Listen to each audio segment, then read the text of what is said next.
José Luis, muchas gracias por Encantado, participar como siempre. en este programa. Hay tantos temas que, Sí, pero pero lo habrá que interesante, concentrarse en uno. no, y lo interesante de conversar con vos es que la misma conversa va tomando diferentes caminos, ahí naturalmente nos sale de qué conversar. Sí. Bueno, yo estoy muy preocupado con la inflación, ¿verdad? El Banco Central ha tomado medidas para recoger circulante, ¿verdad? Ahora está aumentando la tasa pasiva, tasa política monetaria. Exactamente. O sea que al final es subir Así es. el precio de los bonos del gobierno, del Banco Central, que el Banco Central, mucha gente no entiende que lo que hace es descontar ahí cuando los bancos van, pero digamos va fijando techo, ¿verdad? El precio en el mercado internacional, de ahí, están subiendo, el FED ha subido fuerte en una economía que hoy estaba leyendo que todavía no entra en una recesión real, porque curiosamente hay un pleno empleo, básicamente un 4%. ¿Verdad? Bueno, han emitido mucha plata, digamos, el banco, la FED allá en Estados Unidos y hay un programa ambicioso también no solo de mantener lo que ellos mantienen de welfare, digamos, sino también un programa ambicioso de infraestructura, porque parece mentira que Estados Unidos por muchos años no ha invertido en infraestructura. Y eso parece a nosotros. Pero todo está afectando, porque la presión de los títulos en Estados Unidos, de aumento del costo, va a afectar, y ya está afectando ya también al Ministerio de Hacienda, que va a tener que competir, ¿verdad? Y eso significa para un hogar de clase media que la gasolina sube, los alimentos suben, las medicinas suben, todo sube, o sea, el dólar se ha estabilizado un poco, porque me imagino que los fondos de pensiones dejaron de estar comprando dólares para ir a comprar allá a Estados Unidos, ¿verdad? Porque los fondos de pensiones, el ROP, pues, es que maneja unas cifras casi impresionantes que se duplican cada 5 años, ¿no? Yo no sabía. Exacto, es una fuente Es una fuente tan grande que va a llegar a ser casi el tamaño del PIB, ¿verdad? Bueno, pero ¿cómo controlamos un poco esto de la inflación, ¿verdad? Que mucho es importada, pero también nosotros en el 2021 se emitió para poder reactivar otra vez la economía y crecimos lo que crecimos, ¿verdad? Aparentemente está creciendo bien la economía y los números fiscales están como mejorando, ¿verdad? Hay un superávit primario de un 1%, aunque no hay todavía cifras oficiales, ¿verdad? Así es. Pero la regla fiscal está actuando, ¿verdad? Exacto. Pues, ¿qué te diría, digamos? Yo empezaría como planteando que hay un componente principalmente importado del aumento en los precios, que como lo estaba señalando, que tiene que ver con los precios de las materias primas y los aumentos en la inflación en los Estados Unidos. Recordemos que, por ejemplo, un producto importado vale en Costa Rica básicamente lo que vale fuera, convertido a colones. Entonces, si afuera sube de precio, los productos locales, los productos importados localmente suben de precio y eso hace que los precios domésticos aumenten. También hay un componente que mencionabas que es local, ¿verdad? La economía se recuperó relativamente rápido de la pandemia. Eso lo que significa es que las holguras de capacidad que llamamos los economistas, la diferencia entre la producción potencial y la producción efectivamente realizada se fue cerrando y eso es generalmente una fuente de un poquito de presión inflacionaria por el lado de la demanda, ¿verdad? Pero esencialmente el fenómeno inflacionario que estamos experimentando ha sido externo. Tiene una particularidad adicional que yo creo que es lo que ha preocupado más al Banco Central, y es que todo esto fue muy rápido, ¿no? Ha sido muy rápido. Por ejemplo, si uno ve la inflación trimestralmente, En el tercer trimestre del año 2021, es decir, hace nada, hace un año atrás, la inflación anualizada era todavía 3%, 2-3%, algo normal. Eso, Y empezó último trimestre del año pasado y los primer semestre de este año a una aceleración muy, muy fuerte, producto de los aumentos que vimos en los precios de las materias primas en el resto del mundo, ¿verdad? A raíz de la invasión rusa a Ucrania, ¿verdad? Y eso generó básicamente una situación. Aquí tenemos un invitado especial en nuestro programa de hoy que quiere saber de inflación. Entonces, los aumentos en los precios de materias primas... Va a costar más alimentarte ahora. Exactamente. Bueno, de hecho, y el veterinario. De hecho, los precios de materias primas, como las alimentarias, que sirven para alimentar maíz, ganado, exactamente, han subido, y por eso han subido la leche, los huevos, la carne. Entonces, un poco el impacto viene desde afuera, ¿verdad? Es que el granero fuerte era Ucrania. Ucrania, exactamente. Ahora, eso lo que hizo, yo creo, es que nos afectó en dos sentidos. Precios de casi todas las materias primas, desde el petróleo, los metales hasta los alimentos, subieron muy fuertemente en febrero-marzo. Y yo creo que también hizo algo que es muy importante desde el punto de vista de la inflación, y es que nos metió en la cabeza una especie de psicosis de guerra y de psicosis inflacionaria. Yo sé que esto va a parecer extraño, ¿verdad? Pero la inflación es mucho un fenómeno de expectativas. Si la gente cree que va a haber inflación, la hay, ¿verdad? Entonces, la crisis de Ucrania, además de subir los precios en términos objetivos, también nos metió a los empresarios y a las familias en un mood de inflación, por llamarlo de alguna manera, y eso ha tendido a acelerar, me parece a mí, la transmisión de los aumentos de las materias primas a los precios, y por eso tuvimos una inflación en el segundo trimestre de este año en Costa Rica, que si uno la anualiza, que es básicamente suponer que durante un año la tasa el crecimiento es casi 21%, ¿verdad? Que es muy alto, ¿verdad? Entonces, es que siempre se desfasa, porque por ejemplo, ahora los europeos, como le están los rusos ahí aprobando ahí un poco, primero, no solo subió el combustible, el gas, ¿verdad? Porque ellos usan mucho que gas. Es todavía un problema adicional para ellos. Entonces uno ve con las industrias, ¿verdad? Europeas, o sea, y la competitividad y la productividad, sobre todo hay un problema de metales, ¿verdad? Eso afecta a toda la industria automotriz, pero la que más ha golpeado es la parte alimentaria. La parte alimentaria nos ha golpeado muy fuertemente, porque es una parte muy importante del gasto de las familias, especialmente los más vulnerables, ¿no? Ahora, tenemos una inflación alta. ¿Qué hacen los bancos centrales? Vos lo estabas planteando. Los bancos centrales, cuando hay una inflación alta, tratan de hacer dos cosas fundamentalmente. Una es ver cómo logran bajar la presión de demanda, es decir, que gastemos menos para bajar la presión de los precios. Y la otra cosa es tratar de machacarnos en la cabeza a los empresarios, a los consumidores, que va a haber menos inflación, es decir, tratar de contener las expectativas inflacionarias. Entonces, lo que hemos visto en todo el mundo es un aumento en los tipos de interés para gastar menos. Los aumentos en las tasas de interés hacen que las personas consuman menos, gasten menos, que las empresas inviertan menos, porque esa es la forma de reducir la presión de demanda, y eso es lo que produce la desaceleración de la economía.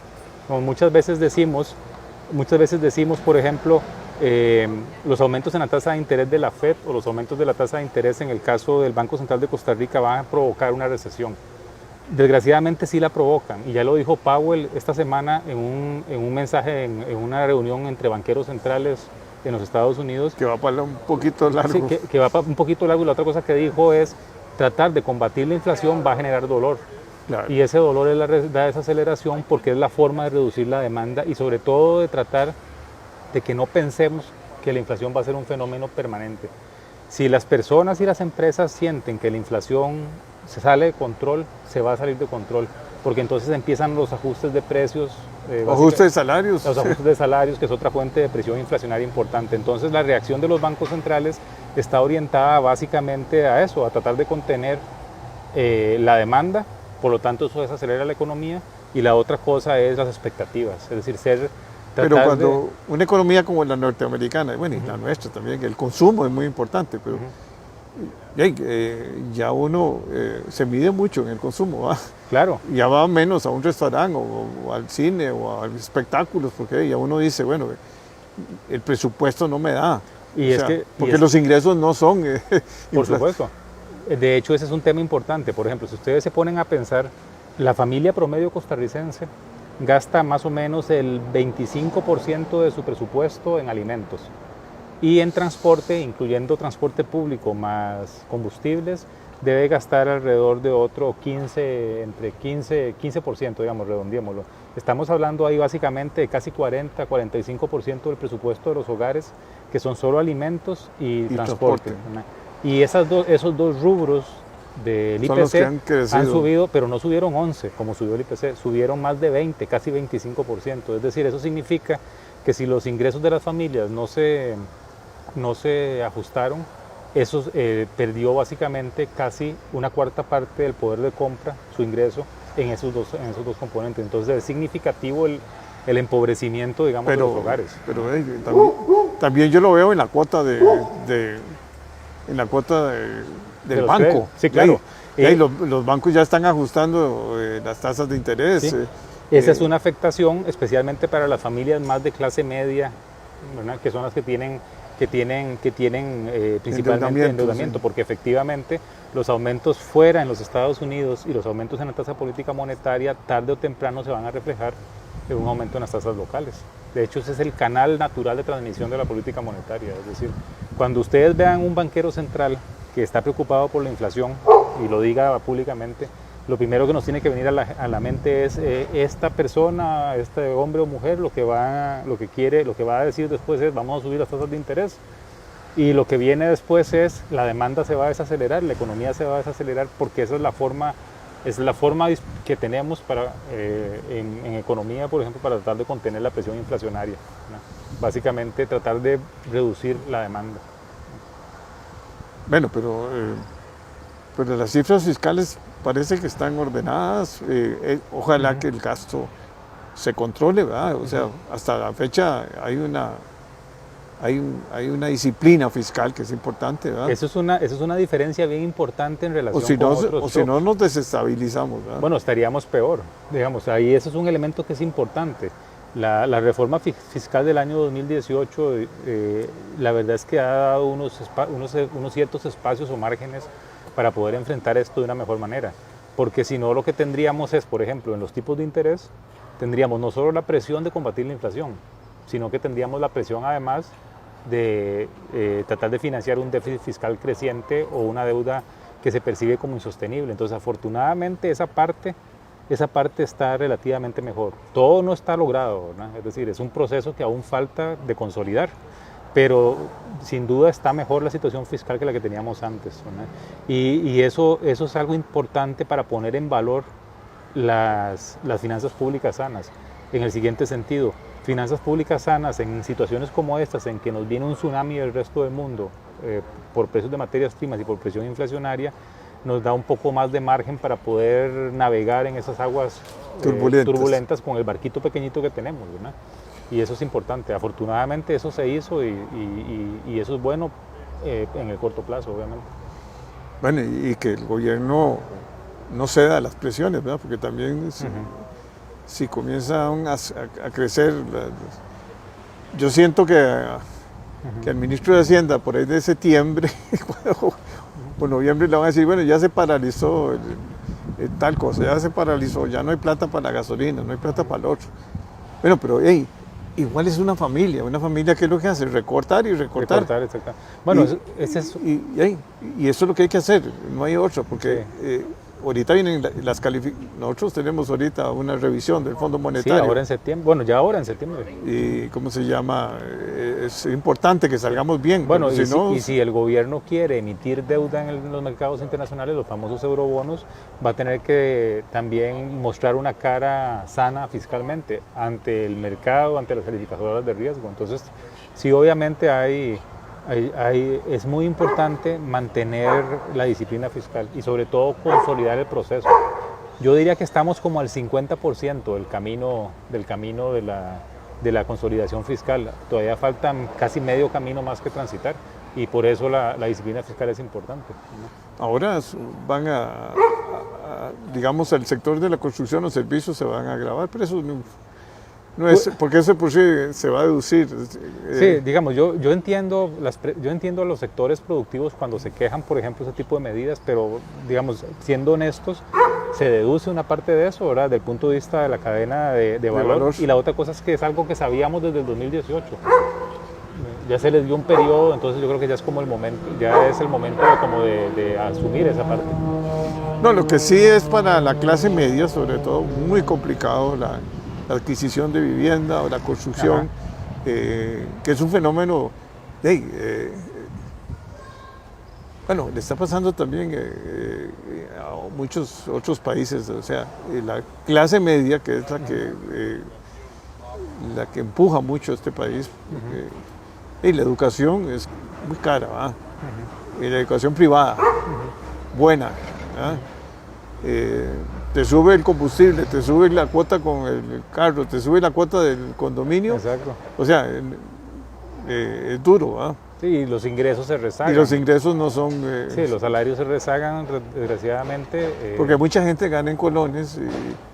Bueno, ahora como que se estabilizó un poco el tipo de cambio, pero no es tampoco es una cosa que el tipo de cambio va a seguir creciendo. Exactamente. Lo normal en una economía como Costa Rica es que la moneda se deprecie, ¿verdad? Es como lo que es tradicional. Y para poder competir también, porque sí, si aumenta aquí la inflación y los costos aumentan y llega uno a un restaurante, exacto. Y el turismo, ¿qué va a hacer? Sí, dice, hecho, bueno, ya un plato vale 12.000, 14.000 colones, y entonces ya lo convierten y dice, no, ya estaba. Bueno, de hecho, uno de los elementos que a veces la gente no percibe de los últimos 2 años atrás, de la subida del tipo de cambio del año 2020 hasta el año 2022, ¿verdad?